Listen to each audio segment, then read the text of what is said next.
Charles Augustus Lindbergh Jr. was born on June 22, 1930, on his mother Anne's 24th birthday. The son of Charles Lindbergh, the famous aviator, and Anne Morrow Lindbergh, the daughter of a diplomat, baby Charlie was destined for fame. His parents could have never imagined just how famous their baby would become, nor could they have imagined the tragedy that awaited him, making American headlines for months. The kidnapping launched decades of speculation and conspiracy theories. Who was responsible for baby Charlie's death? Though a suspect was identified, tried, convicted, and executed, mystery still surrounds the infamous Lindbergh baby kidnapping and murder case of 1932. In 1932, Charles and his wife Anne moved to a beautiful 390-acre estate on the rural outskirts of Hopewell, New Jersey, staying in and out of a mansion they were having built in hopes of staying out of the media spotlight. It was not to be. Charles became famous 5 years earlier as an aviator in a historic nonstop flight across the Atlantic from New York to Paris in 34 hours. And now he would be making headlines again.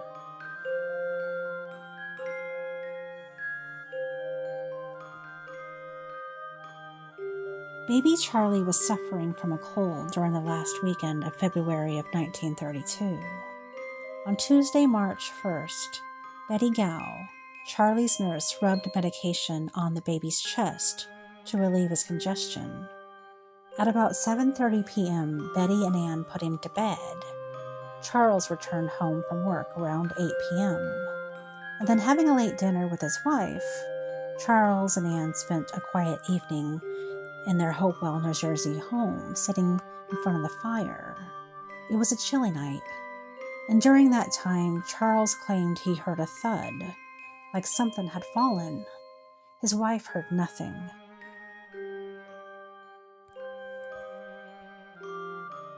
At about 10 p.m., Betty went to check on baby Charlie, and this is where she made a horrible discovery.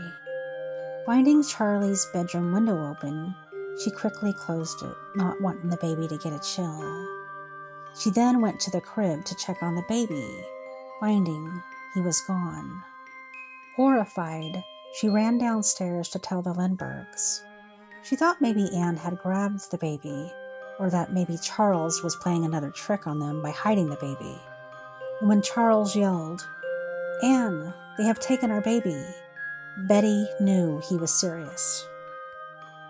Mr. Lindbergh found a barely English-written note laying by the windowsill, demanding $50,000 for baby Charlie. Charles demanded Anne and Betty to touch nothing so the police could check for fingerprints. Charles stated he grabbed his rifle and headed outside to look for the kidnapper. He started on the side of the house by the nursery window, finding a broken makeshift ladder.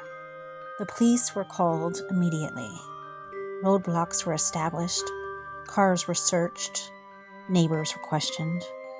The Lindberghs' home was soon full of reporters, photographers, and police. They searched the nursery for clues, finding clumps of muddy soil from footprints. They also found 2 indentions from the ladder, along with footprints in the mud outside the nursery window. No blood or fingerprints were found inside or outside the nursery. As soon as 10:30 p.m. that evening, news stations were broadcasting the story to the nation. New Jersey police assumed charge of the investigation, appointed by FBI director. Lindbergh positioned himself in charge immediately, without much resistance from the colonel that was in charge of the state police and the investigation. And this was common in those times. Once, it seemed nothing could shock America, filled with gangsterism and the Great Depression. But the Lindbergh kidnapping opened the country's heart. Offers of help poured from every corner of the United States, not just it being that Charles Lindbergh was a hero, but that every parent could share in the horror of having a child stolen away. Anne Lindbergh even gave out a diet for the kidnappers to read: half a cup of orange juice, cooked cereal and vegetables, 2 tablespoons of stewed fruit. Every newspaper published it. From his jail cell in Chicago, Al Capone offered to help in the search, insisting that with his underworld contacts, he could free the boy with a single phone call. The Lindbergh Law was put into effect, making kidnapping a federal crime and punishable by death. In the Bronx, a retired school principal named John Condon offered to act as a go-between to exchange money for the baby. He set up a meeting in a cemetery with a shadowy man who wrote the ransom notes. At one meeting, the stranger asked Condon if he would burn if the baby was dead. Lindbergh authorized full payment of $50,000, which was delivered to the man in the cemetery on April 2nd in return for a written slip of information. There would be 13 more ransom notes. The final note said that the baby was located on a boat named Nellie in Cape Cod. Upon immediate search, joined by Lindbergh himself, flying up and down the Massachusetts coast, no boat or baby was found. America kept up hope for baby Charlie's return. In the comic world, Dick Tracy fulfilled everyone's fantasy by rescuing the kidnapped son of a beloved hero and then beating the tar out of him who committed the crime. But in the real world, baby Charlie was dead. He had been dead the instant he was taken from his Hopewell home. On May 12th, truck driver William Allen pulled over to relieve himself. In the woods, just 4 miles from the Lindbergh home, William stumbled over a mound of earth and leaves that concealed a small skeletal body. The coroner identified the body as Charles Lindbergh, Jr. Cause of death: external violence to the head. Even in death, baby Charlie couldn't rest.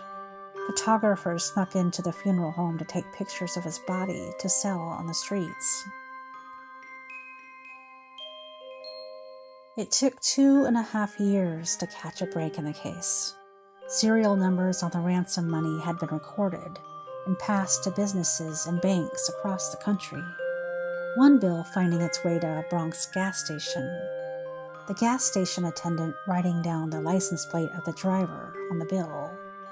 It was traced to a car belonging to 35-year-old Bruno Richard Hauptmann, who lived a few blocks away. Hauptmann was taken in for questioning. He turned out to be a German immigrant and a carpenter. For 2 years not working and living independently off money that he had earned playing the stock market. In front of his wife Anna and their 1-year-old son, the cops tore through his apartment. Hauptmann stayed cool and claimed his innocence. But he lied. He told the cops they would find no ransom money.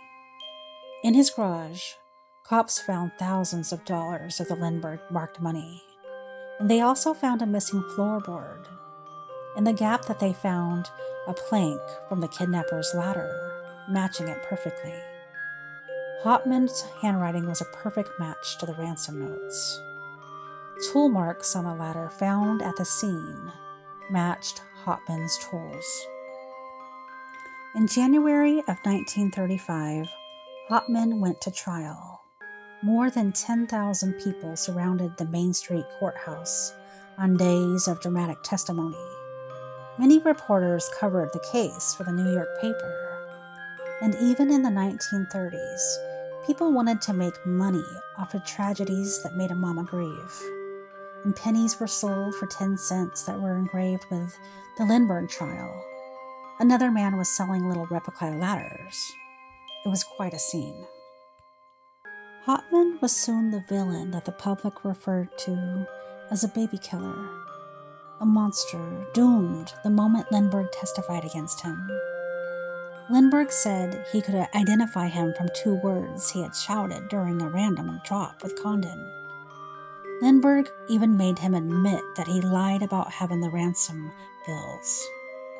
The man was hired to guard Hauptmann once asked if he had compassion for Hauptmann, which he responded he believed Hauptmann was a cold-blooded killer. His facial expressions never changed, not even the day he was convicted. Hauptmann was found guilty on February 13, 1935. He was sentenced to death by the electric chair.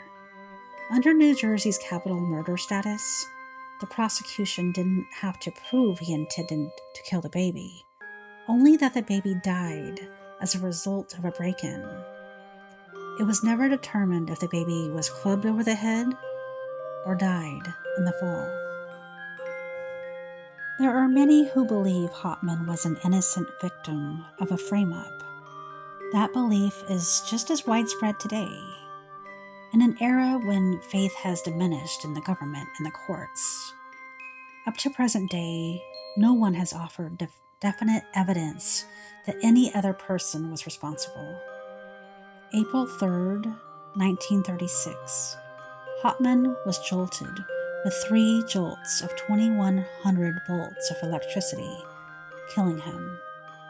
A hearse carrying his coffin from New Jersey State Prison, with newsreel cameramen standing on roofs, capturing that captivating moment. Charles Lindbergh didn't stay around to comment. 5 months earlier, feeling embittered and hounded, he donated his Hopewell home and fled to England, seeking not privacy, but isolation. Was Bruno Hauptmann wrongly convicted and framed? Was it an inside job? Even to a public hooked on contemporary crime novels and court TV happenings and true crime, the Lindbergh case of 1932 remains endlessly fascinating.